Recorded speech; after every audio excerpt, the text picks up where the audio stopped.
नमस्कार, FinanceSeva.com में आपका स्वागत है। आज के इस वीडियो में हम सीए विकास जैन से लेटर ऑफ क्रेडिट के बारे में समझेंगे। लेटर ऑफ क्रेडिट होता क्या है, इसकी ज़रूरत कहाँ पड़ती है, लेटर ऑफ क्रेडिट का पर्पस क्या है, ऐसे बहुत से सवाल हैं जिनके जवाब हमारे व्यूअर्स भी जानना चाहते होंगे। तो आज हम लेटर ऑफ क्रेडिट के बारे में डिटेल में समझेंगे। तो स्वागत करते हैं सीए विकास जी का। नमस्कार सर, आपका फाइनेंस सेवा में बहुत बहुत स्वागत है। आज आप हमें ये बताइए कि लेटर ऑफ क्रेडिट क्या होता है। नमस्कार। लेटर ऑफ क्रेडिट एक फाइनेंशियल इंस्ट्रूमेंट होता है जो कि बायर द्वारा सेलर के फेवर में अपने बैंक से इशू किया जाता है।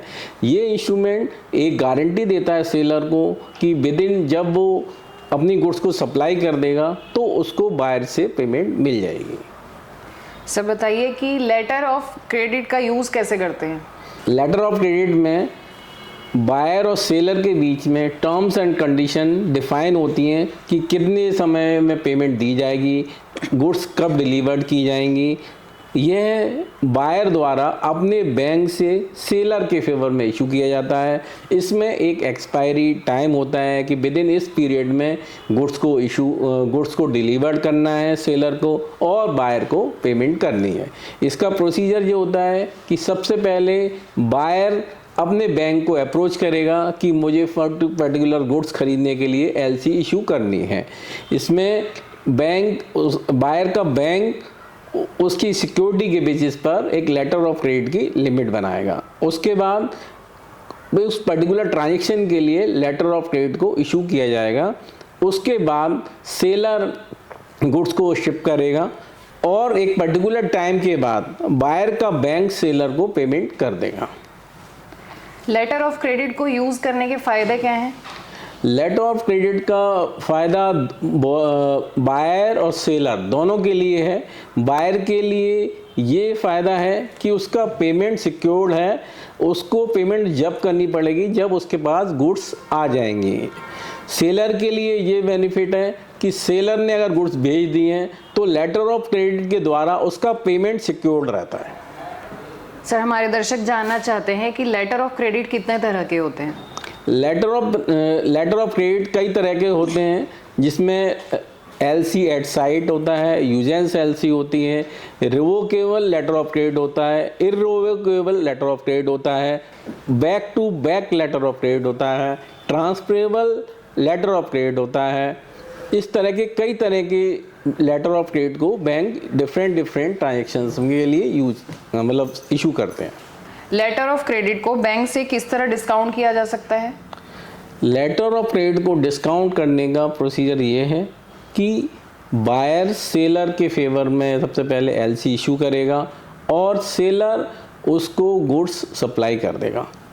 नॉर्मली अगर कोई एलसी यूजेंस के बेसिस पर है, जैसे कि मान लीजिए 180 दिन के लिए इशू की गई है और सेलर को उस गुड्स को सेल करने के डिस्पैच करने के बाद ही इमीडिएट पेमेंट चाहिए, तो वो अपने बैंक को अप्रोच कर सकता है कि भाई इस एलसी के अगेंस्ट पेमेंट उसको इमीडिएट दे दी जाए।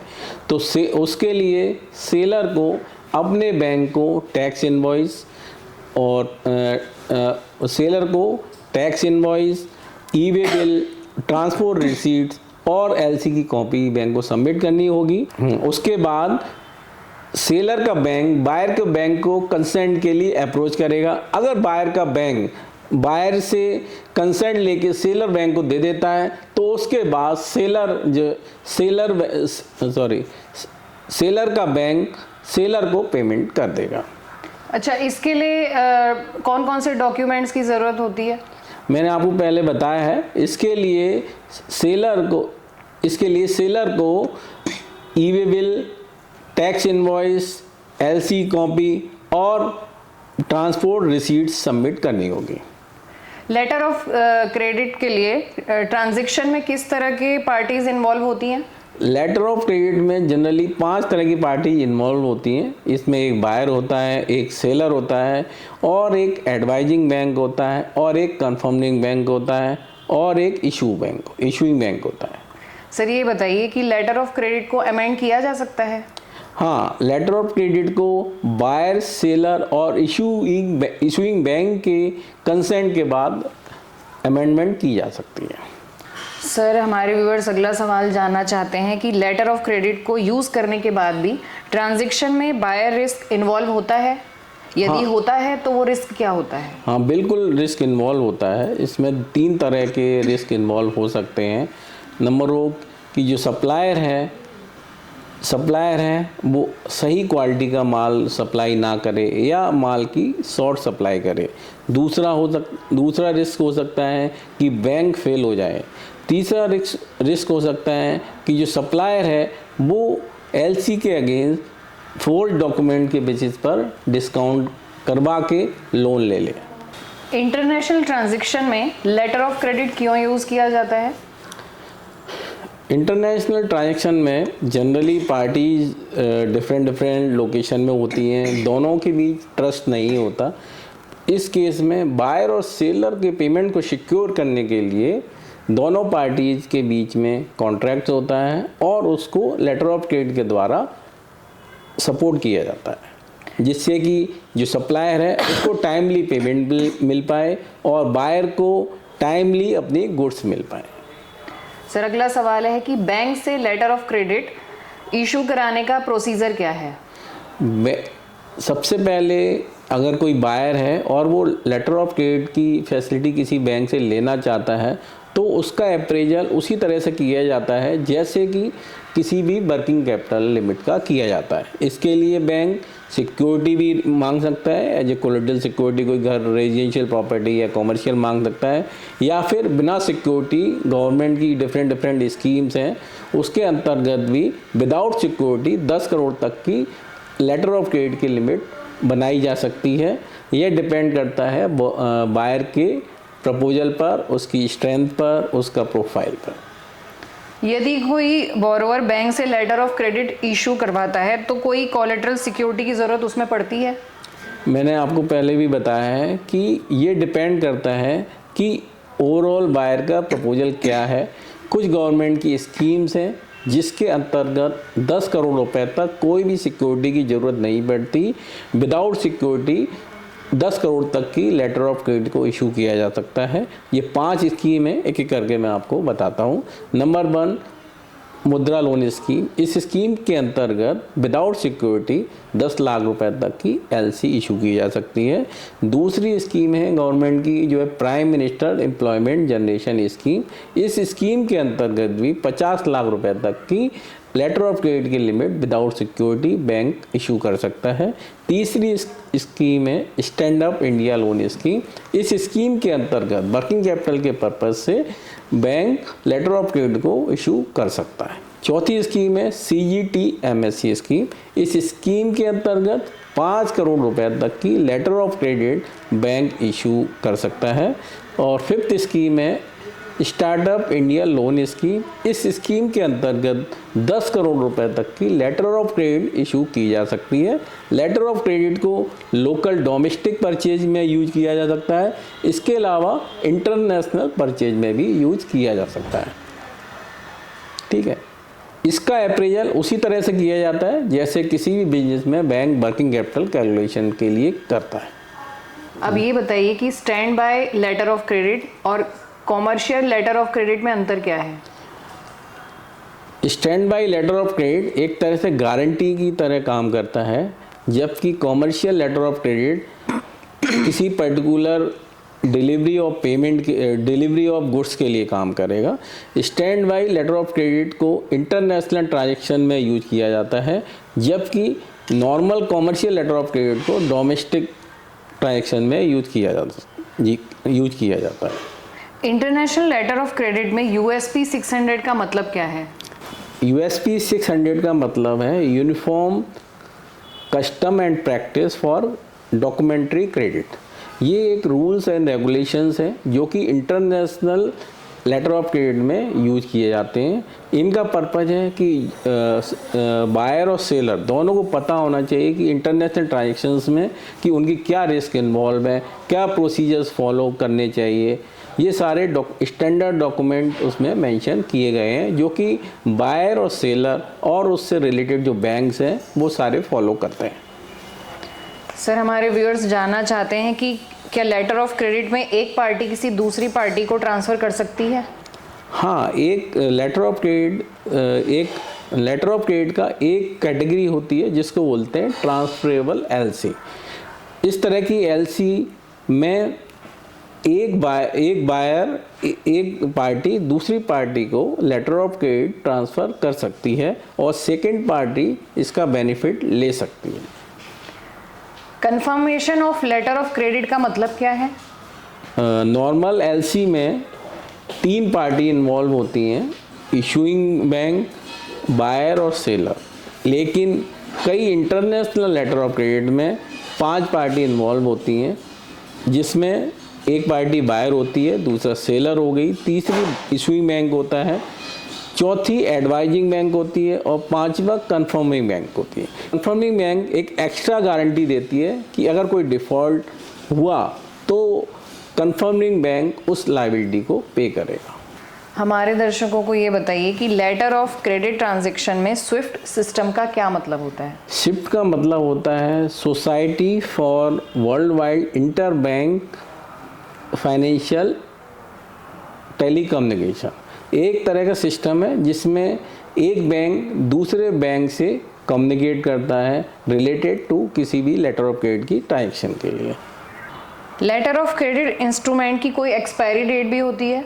हाँ बिल्कुल, लेटर ऑफ क्रेडिट एक पर्टिकुलर टाइम के लिए इशू किया जाता है जिसको यूजेंस पीरियड भी बोलते हैं, जैसे कि 6 महीने के लिए या 3 मंथ्स के लिए। यह इसीलिए लेटर ऑफ क्रेडिट की वैलिडिटी उसी पीरियड तक होती है। बेनिफिशियरी को अगर कोई क्लेम करना है उस एलसी के अगेंस्ट तो उसको इस पीरियड में ही बैंक को अप्रोच करना पड़ेगा। ये बताइए कि revolving letter of credit normal letter of credit से किस तरह से डिफरेंट है, अलग है, और इसको यूज़ कैसे किया जाता है? नॉर्मल लेटर ऑफ क्रेडिट एक पर्टिकुलर ट्रांजैक्शन के लिए यूज की जाती है और उस पीरियड एक्सपायरी होने के बाद या उस ट्रांजैक्शन को कंप्लीट होने के बाद उसको वो एलसी ख़त्म हो जाती है। जबकि रिवॉल्विंग लेटर ऑफ क्रेडिट में एक पर्टिकुलर पीरियड के लिए एलसी इशू की जाती है और उसमें मल्टीपल ट्रांजैक्शंस हो सकते हैं। जैसे कि नॉर्मल लेटर ऑफ क्रेडिट जैसे 1 करोड़ के ट्रांजैक्शन के लिए इशू की, 1 करोड़ की गुड्स सप्लाई हो गई तो उसके बाद वो एक्सपायर हो जाएगी विद इन टाइम पीरियड और वो एलसी वहीं पे ख़त्म हो जाएगी। रिवॉल्विंग एलसी में जब बायर और सेलर के बीच रिपीटेटिव ऑर्डर्स हैं तो बार बार लेटर ऑफ क्रेडिट इशू ना करना पड़े, इसलिए एक पर्टिकुलर अमाउंट की लेटर ऑफ क्रेडिट इशू की जाती है और उसी के अंडर कई बार मल्टीपल ट्रांजैक्शन किए जा सकते हैं। आज का टॉपिक हमारे दर्शकों के लिए थोड़ा सा टफ हो सकता है, इसलिए उनको इस समय ध्यान से सुनने की ज़रूरत है। हाँ बिल्कुल, ये थोड़ा कई लोगों को बिजनेस ओनर्स को ये पता नहीं है। एक या तो चार्टर्ड अकाउंटेंट्स हैं उनको आइडिया है, जो फाइनेंशियल कंसल्टेंट है उनको आइडिया है, लेकिन लेटर ऑफ क्रेडिट को यूज़ करने से फाइनेंशियल कॉस्ट काफ़ी कम हो सकती है यदि इसको अच्छे से यूज किया जाए। और लेटर ऑफ क्रेडिट में बैंक्स कम कोलेटरल सिक्योरिटी की डिमांड करता है, तो जो भी बोरोवर्स हैं जिनके पास सिक्योरिटी की कमी है, जो कोलेटरल सिक्योरिटी उतना बैंक को नहीं ऑफर कर सकते, तो उनके लिए ये बहुत अच्छा इंस्ट्रूमेंट है। इसको मैं एग्जाम्पल से आपको समझाता हूँ कि मान लीजिए अगर आप बैंक से लोन लेते हैं, वर्किंग कैपिटल लोन लेते हैं, तो उसमें बैंक नॉर्मली 9% to 10% के बीच इंटरेस्ट चार्ज करता है। लेकिन अगर आप एलसी के थ्रू वही माल बाई करते हैं तो बैंक कमीशन आपको 1 से 2% के बीच चार्ज करता है। तो इस तरह से किसी बोरोवर को यह इंस्ट्रूमेंट यूज करने से 7 से 8% इंटरेस्ट कॉस्ट की सेविंग होगी, जो कि एक बहुत बड़ी सेविंग होती है। जैसे मान लीजिए किसी की 10 करोड़ की लिमिट है और 7 से 8% की अगर उसकी एनुअल सेविंग होती है तो ये अमाउंट 7 से 8 करोड़ पड़ता है। तो ये बहुत अच्छा इंस्ट्रूमेंट है बोरोवर्स के लिए, एमएसएमई ओनर्स के लिए, कि इसको वो अपने टोटल वर्किंग कैपिटल की लिमिट्स में इसको यूज करें, उसको सब लिमिट बनवा लें, एक पार्शियली एलसी की तरह यूज करें और पार्शियली नॉर्मल सीसी लिमिट के लिए यूज करें। लेटर ऑफ क्रेडिट में एडवाइजिंग बैंक क्या रोल अदा करता है? लेटर ऑफ क्रेडिट में जैसे मैंने आपको पहले भी बताया कि इसमें जनरली इंटरनेशनल बिजनेस में 5 तरह की बैंक्स होते हैं, 5 तरह की पार्टीज होती हैं, जिसमें एक बायर हुआ, दूसरा सेलर हुआ, तीसरा इशूइंग बैंक हो गया, चौथा एडवाइजिंग बैंक होता है और 5वां कंफर्मिंग बैंक होता है। कई बार बायर ऐसे लोकेशन में होता है यहाँ की बैंक्स बहुत ज़्यादा कॉम्पिटिटिव नहीं है या उनकी इंटरनेशनल स्टैंडिंग नहीं है, जैसे कि अफ्रीका की कुछ बैंक्स हुआ या दुबई की कुछ बैंक्स हुई जिनकी एलसी जनरली दूसरे बैंक एक्सेप्ट नहीं करते हैं, क्योंकि कई सारे बैंक्स हैं उनकी अपनी अपनी रेटिंग है। कुछ बैंक्स की रेटिंग एक्सेप्ट करता है, कुछ नहीं करता है। तो उस केस में जो इशूइंग बैंक है वो अप्रोच करता है एडवाइजिंग बैंक को। एडवाइजिंग बैंक इन्फॉर्म करता है सप्लायर ऑफ गुड्स को कि भाई आपके फेवर में एलसी इशू कर दी गई है, अब आप उसके बेसिस पर आप गुड्स सप्लाई कर सकते हैं। सर ये बताइए कि लेटर ऑफ क्रेडिट एक बार इशू हो जाता है, उसके बाद अगर उसको कोई कैंसिल कराना चाहता है तो वो हो सकता है कैंसिल? हाँ, यदि इशूइंग बैंक बायर और सेलर एग्री हो जाए तो किसी भी एलसी को कैंसिल किया जा सकता है। एलसी एट साइट और यूजेंस लेटर ऑफ क्रेडिट में क्या फ़र्क है? ये दो डिफरेंट तरह के एलसी होती हैं। एलसी एट साइट का मतलब होता है कि जैसे ही गुड्स डॉक्यूमेंट प्रेजेंट होंगे, गुड्स सप्लाई की जाएगी, उसका पेमेंट इमीडिएट करना हो, बायर को इमीडिएट पेमेंट करना होगा। और यूजेंस एलसी के में एक पर्टिकुलर पीरियड होता है, generally 45 days, 90 days, 180 days, even 360 days. तो ये क्रेडिट पीरियड मिलता है बायर को कि वो इस पीरियड में पेमेंट कर सकता है। सर ये बताइए कि red clause letter of credit में और रेगुलर लेटर ऑफ क्रेडिट में क्या डिफरेंस है? नॉर्मल लेटर ऑफ क्रेडिट में कोई भी बैंक पेमेंट जब करता है जब गुड्स को शिपमेंट कर दी जाती है, लेकिन red clause letter of credit में में एक स्पेशल फीचर ये होता है कि एडवाइजिंग बैंक बिना गुड्स शिप किए हुए बेनिफिशियरी को पेमेंट कर सकता है। हमारे व्यूअर्स का अगला सवाल है कि deferred payment letter of credit का मतलब क्या है? Deferred payment letter of credit का मतलब होता है कि बायर को पेमेंट करने के लिए डिफरमेंट मींस टाइम दिया गया है कि वो पेमेंट कर सकता है। नॉर्मली ये टाइम 6 मंथ से लेके 12 मंथ तक हो सकता है, और यदि कैपिटल गुड्स को परचेज किया गया है उस केस में यह टाइम पीरियड 36 मंथ तक का हो सकता है। सर अब बताइए कि लेटर ऑफ क्रेडिट में इशूइंग बैंक की क्या लायबिलिटीज़ होती हैं? इशू बैंक की लायबिलिटी ये है कि अगर बायर डिफ़ॉल्ट करता है तो इशूइंग बैंक को सप्लायर को इमीडिएट पेमेंट करनी होगी। हमारा आखिरी सवाल है कि bank letter of credit issue करने में कितना कमीशन चार्ज करता है? Bank letter of credit limit के लिए जनरली 1% से 3% के बीच इंटरेस्ट चार्ज करता है। यह डिपेंड करता है बोरोवर के प्रोफाइल पर, उसके क्रेडेंशियल पर, और वो बैंक को क्या सिक्योरिटी ऑफर कर रहा है। ये कमीशन जब एलसी इशू की जाती है तब बैंक चार्ज करता है। तो ये थी लेटर ऑफ क्रेडिट के बारे में पूरी जानकारी। उम्मीद करती हूँ कि आपको ये वीडियो पसंद आई होगी। अगर आप भी अपने बिजनेस में लेटर ऑफ क्रेडिट को यूज़ करना चाहते हैं तो आज ही FinanceSeva.com के कॉन्टैक्ट नंबर 9863020202 पर कॉल करें या FinanceSeva.com की वेबसाइट पर अपनी डिटेल्स फिल करें। हमारी टीम आपसे जल्द से जल्द कॉन्टैक्ट करेगी। और अगर अभी तक भी आपने हमारे चैनल को सब्सक्राइब नहीं किया है तो सबसे पहले चैनल को सब्सक्राइब करें, क्योंकि हम आपके लिए personal finance, business finance, GST, income tax, startup case studies और बिजनेस केस स्टडीज़ की वीडियोस भी लेकर आते हैं। वीडियोस को लाइक और शेयर करना ना भूलें। अपने विचार आप हमें कमेंट में ज़रूर बताएं। तो आज की वीडियो के लिए बस इतना ही। आपसे जल्द मुलाकात होगी एक नई वीडियो के साथ। तब तक के लिए धन्यवाद।